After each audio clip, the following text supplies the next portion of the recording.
Back on the Plug Radio App, this is your boy DJ Metamel live on the cage. Listen, every week I tell you guys the same thing. Rankings don't lie, but stories do tell. And this week's Girls Top 10, yeah, they're talking loud, okay? This isn't about favorites. This isn't about hype. This is about who really handles business between the lines of these 4 basketball courts at 84 feet, all right?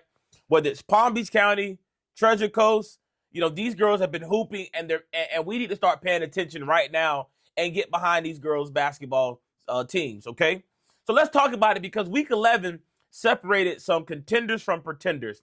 And I actually want to start with where me and Coach B actually agree for once in a blue moon, right? And that was Somerset at number 1, a team that has really been consistent. They set a standard. They've locked in on the defensive end side of the basketball. They've displayed great discipline. They have nice depth, and they've earned the crown this week at number 1. Grandview Prep is a guaranteed lock at number 2. They're consistent, composed, and very, very dangerous every night. That's not a fluke. That's respect. But this is where things get kind of interesting, right? Coach B got Centennial at number 3. I got them at 4. That's no disrespect. That's just competition. Centennial's physical. They're tough. They're battle-tested. But I had to reward momentum elsewhere this week. Where? Lincoln Park. I got Lincoln Park at 3. Coach B has them at 4. Here's what I have to say about that. Head-to-head matters, Coach B. Lincoln Park beat Centennial early in the season, and that has to account for something. So me personally, I didn't feel comfortable putting Centennial at 3 over Lincoln Park, right? So, and I'll say this about Lincoln Park as well. I don't think they get enough credit for how poised they've played. They built for tight games, late game decisions, and postseason basketball. And not to mention that they are loaded with a bunch of talent. Now let's talk about the middle of the pack, those middle tier teams. Martin County, St. Andrews, Treasure Coast, Jupiter. This is where things get kind of tricky because Coach B has Martin County at 5. I slipped them down to 8. Not because they can't hoop, but because consistency matters at this stage of the season. Okay? St. Andrews stays dangerous, and no matter where you rank them, they're one of those teams that you do not want to see in the playoff setting. I firmly believe that.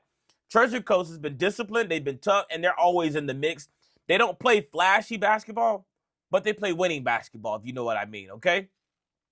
And Jupiter, listen, don't sleep. They may be ranked 7 or 9, depending on whose list that you're looking at, but talent-wise, they could be almost anybody on any given night. We covered them early in the season, and I think that they have tremendous talent. They're coached extremely hard, and I think they're another team that when they get hot and they get rolling in the postseason, anything can happen.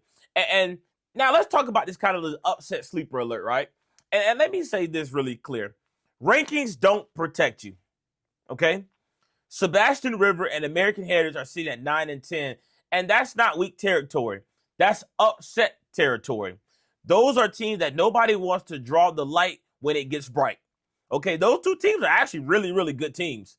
Okay, and you got to be really, really careful because a 9 and 10 team like a Sebastian River American Heritage will upset you. So make sure when you see them on the schedule that you come ready to play and prepared. And I'm going to close with this. At the end of the day, rankings don't decide championships. Games do. But these lists that we show you who's trending, who's tested, the total team body of work, and who better be ready. Because Week 11 showed us one thing. Girls basketball in South Florida is deeper, tougher, and more competitive than it's ever been. And trust me, this list is going to look real different in a couple weeks, okay? This is your boy DJ Metamel. Stay tuned.